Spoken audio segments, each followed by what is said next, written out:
Que caminho é que eu vou tomar? Pra quem não sabe onde quer chegar, qualquer lugar serve, né? Então já que você clicou nesse vídeo, vamos resolver esse problema. Roadmap, né? Do inglês roteiro, ou então o mapa das estradas, né? Então, pô, eu tô em um ponto, quero chegar em outro ponto, como é que a gente chega lá? Então, para isso que serve o roadmap. Por exemplo, eu tô aqui em Salvador, quero passar umas férias em Fortaleza, e aí eu vou de um ponto para o outro. E aí, como é que eu faço para chegar desse ponto até aquele ponto, né? Isso seria um roadmap, um mapa da estrada, ou no nosso caso aqui, como se fosse um roteiro, né? E na programação também é assim, né? Às vezes você quer sair de um ponto e chegar no outro e não sabe exatamente qual é o caminho que você vai percorrer. E esse vídeo é justamente para isso, para te ajudar a percorrer o seu caminho de front-end em 2024. Então, às vezes você está desempregado. E existem inúmeras formas de chegar no mesmo lugar, saindo de pontos diferentes. Então, independente de onde você estiver, eu acredito que você vai conseguir dar continuidade. E se você não me conhece, prazer, eu sou o Cassiano, trabalho na área há mais ou menos 11 anos, já trabalhei uns 3, 4 anos para gringa, já trabalhei em grandes empresas, já trabalhei na Turing, prestei serviço pro pessoal da Epic Games, do Fortnite, já passei em processo seletivo da Amazon, hoje eu tô como contractor no Uber também. Então, só para dar um pouquinho de contexto de quem é que está passando esse roadmap, porque como eu falei no roadmap antigo, tem muita gente que fala muita besteira e eu só queria dar um pouquinho de contexto. Nem é para dar carimbada, mas é para pelo menos você saber quem é que tá falando o que tá falando, né? Agora, antes de te passar o ouro, já sabe aquele ritual de lei, na moralzinha? Se inscreve aí, ativa o sininho, me segue lá no Instagram. E se você quer aprender a programar do jeito certo, se você quer dar continuidade a isso, codeforgiants.com, tá bom? Eu acredito que junto com esse roadmap de tecnologias específicas, você deveria aprender algoritmo, lógicas e estrutura de dados também. Então eu vou deixar o link do Code for Giants para você praticar de graça e vou deixar também na descrição do vídeo um link para um outro roadmap que eu fiz, que é para você que precisa melhorar os seus conhecimentos em algoritmo, lógicas e estrutura de dados. Dito isso, vamos que vamos. Bom, então vamos lá, né? Só queria dizer antes de mais nada que aqui tem de tudo, tá? Desde você que tá começando até você que tá querendo chegar num pleno, num sênior, tá querendo evoluir, que é basicamente o que eu acredito que seria necessário para você chegar a um sênior, tá? No final desse roadmap, eu acredito que você já seja muito capaz de ser um profissional sênior, a se bobear até um tech lead. Pode ser que eu tenha deixado alguma tecnologia de fora de propósito, eu vou falando aqui. Você também não precisa aprender todas as tecnologias do mundo, tá bom? Isso aqui é um caminho, beleza?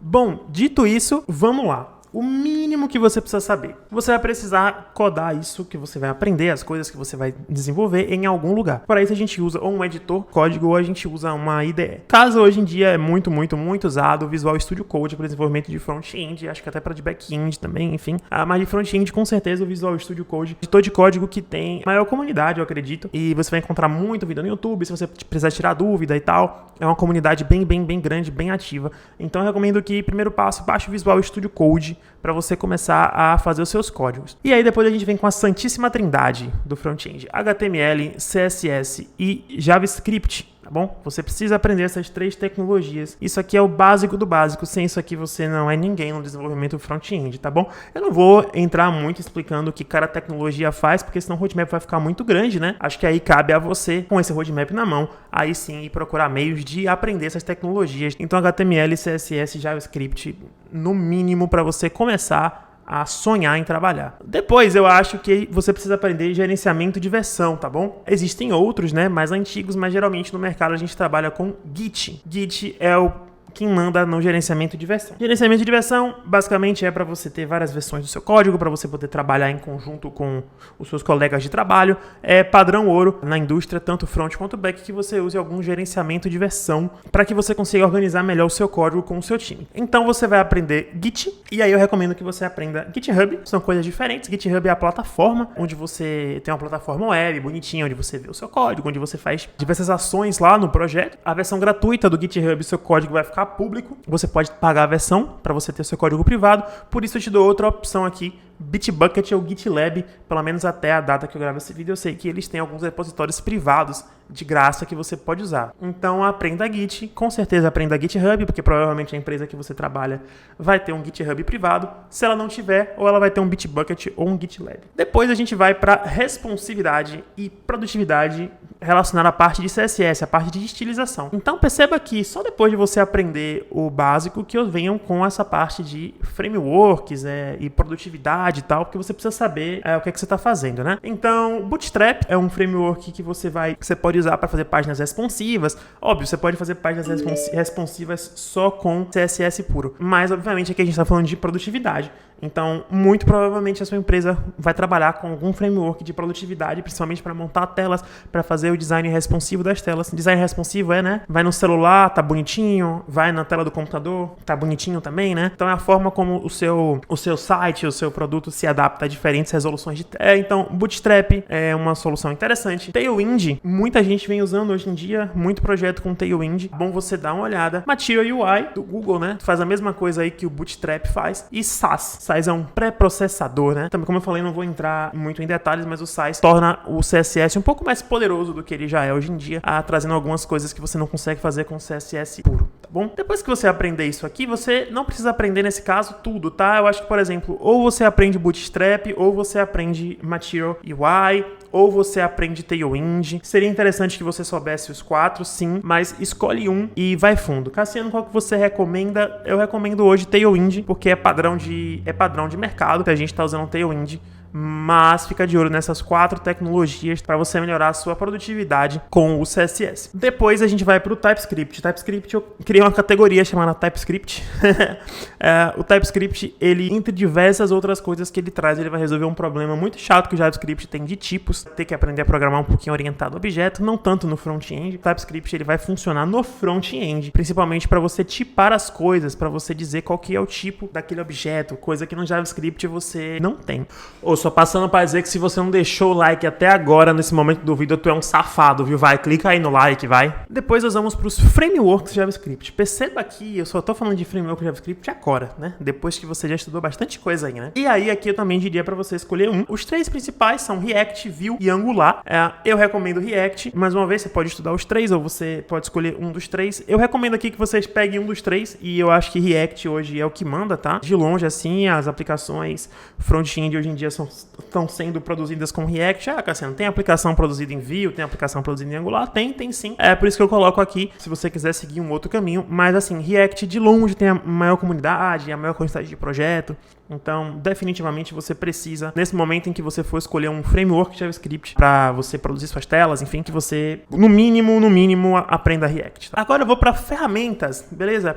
Aqui são 2 ferramentas específicas. O primeiro é o NPM. Na verdade, você já vai ter aprendido NPM quando você mexer em um desses frameworks. Provavelmente você vai aprender NPM. NPM é um gerenciador de pacote do JavaScript, tá bom? Serve tanto para front-end quanto para back-end. Tem outros gerenciadores? Tem sim, mas eu preferi deixar o NPM aqui, porque o NPM é a base de tudo. Se você sentir interesse por outros, tipo Yarn, PNPM, você pode aprender também, mas basicamente eles fazem a mesma coisa. E o Vite, bom, ele tem diversas ferramentas para o seu desenvolvimento, coisas como Hot Reload, por exemplo. Você sobe a aplicação e aí você troca a cor do botão, já troca lá na tela, sem você precisar atualizar a página. Diversos outros frameworks de ferramentas específicas, né? Eles têm isso também. Mas o Vite hoje, ele é um dos mais usados, é um dos que tá mais na modinha, assim. Eu acho que é interessante que você veja o Vite. Tá, o Vite faz muito mais coisa, mas como eu falei, eu não vou adentrar em tudo, porque senão a gente vai ter 60 horas de vídeo, né? Depois que você aprender tudo isso, eu acho que você já pode começar a brincar com a comunicação com o back-end. E aí eu acho que você precisa entender como é que funciona o protocolo HTTP. Isso aqui é coisa que você aprende rápido. Alguns vídeos na internet aí, com certeza você vai ter a mínima noção. Depois eu sugiro que você aprenda sobre APIs REST, como elas funcionam, e que você aprenda sobre GraphQL. GraphQL é um framework, né? Muita gente gosta de usar, porque tem alguns benefícios em cima de REST APIs. Isso aí vai muito a respeito de como que arquiteto do software imagina o software, né? Eu diria que hoje você tem diversas aplicações usando REST, diversas aplicações usando GraphQL.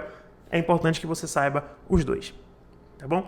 Aí eu acho que você tem que ir depois para a parte de testes. E aí você aprender Jest e React Testing Library, se você estiver trabalhando com React. Existem, na maioria, 2 tipos de testes, né? O teste unitário e o teste de integração. São os 2 principais testes que se trabalham no mercado. O Jest e o React Testing Library você vai usar principalmente para testes unitários. E o Cypress você vai usar bastante para testes de integração.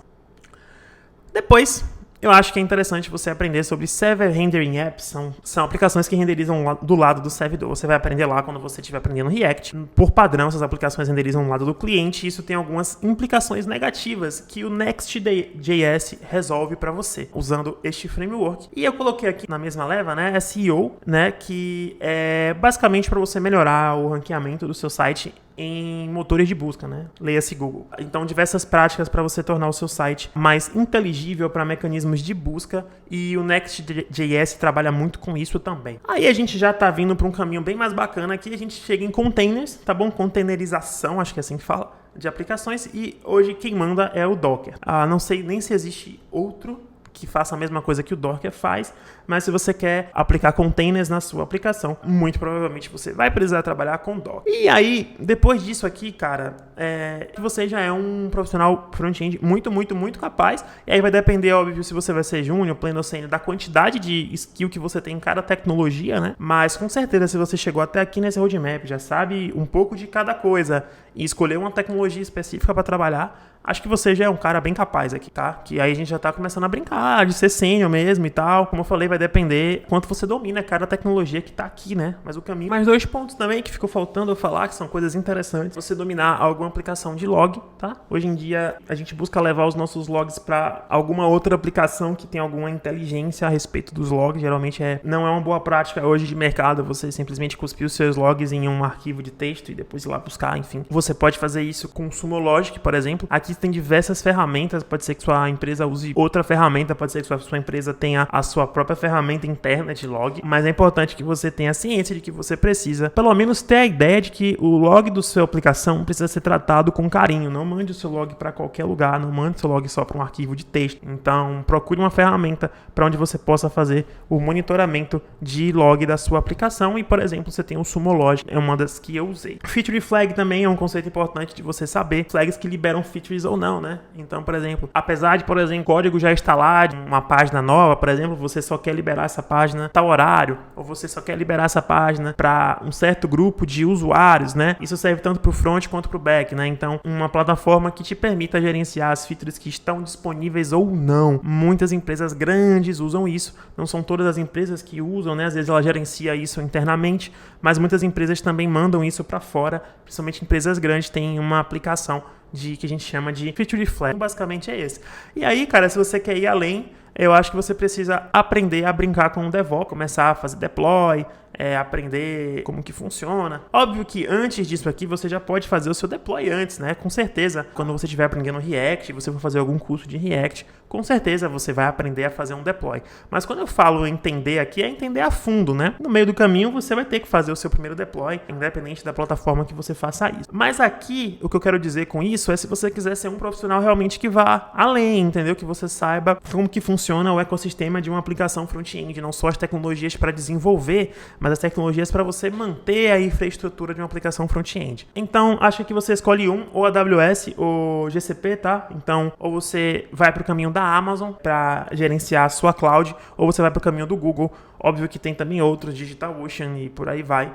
Mas os dois principais são AWS, Amazon e Google, que mandam nessa brincadeira de cloud. Escolhe recomendo a AWS e começa a estudar um pouco mais sobre isso. E aqui eu trouxe alguns conceitos que é importante você entender numa aplicação front-end, por exemplo, o que é uma CDN, que é uma Edge Computing, que é um WAF, por exemplo, o que é um Load Balancer, e entre outras coisas. E aqui, por exemplo, a gente já entra o Kubernetes, que aí você já está fazendo orquestração de containers, e aí a gente já está entrando num tópico bem avançado. Hoje o Kubernetes é tipo o creme de la creme da galera de DevOps, tanto para front, tanto para back, para você entregar aplicações com altíssima disponibilidade. Então aqui a gente já está falando de você realmente ser um profissional altamente diferenciado, se você chegar sabendo tudo isso aqui. Eu tô jogando esses conceitos porque aqui cada coisinha aqui é um mundo, né? E aí você vai precisar fazer um curso, se especializar para aprender cada mundinho desse aqui, né? Mas, por exemplo, o Kubernetes ele já tem um load balance dentro dele, enfim. Só segue o flow. E, por fim, observabilidade e métricas também eu deixei separado.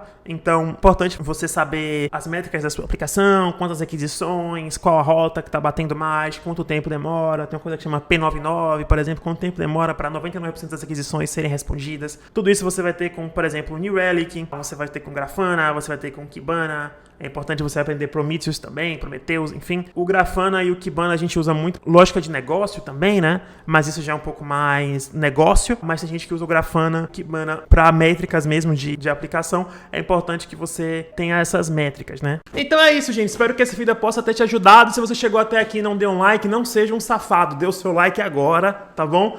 E, cara, codeforgiants.com, também me segue lá no Instagram, E lá do Code for Giants, eu vou deixar aqui também na descrição, tem um link pro WhatsApp, que é um grupo que eu tenho, que eu tô criando uma comunidade lá no WhatsApp. Por enquanto esse grupo tá fechado, mas depois eu vou abrir esse grupo pra gente começar a trocar uma ideia lá e vocês saberem todas as novidades do Code for Giants. Tá bom? É isso, valeu, falou, espero que possa ter ajudado vocês, até a próxima.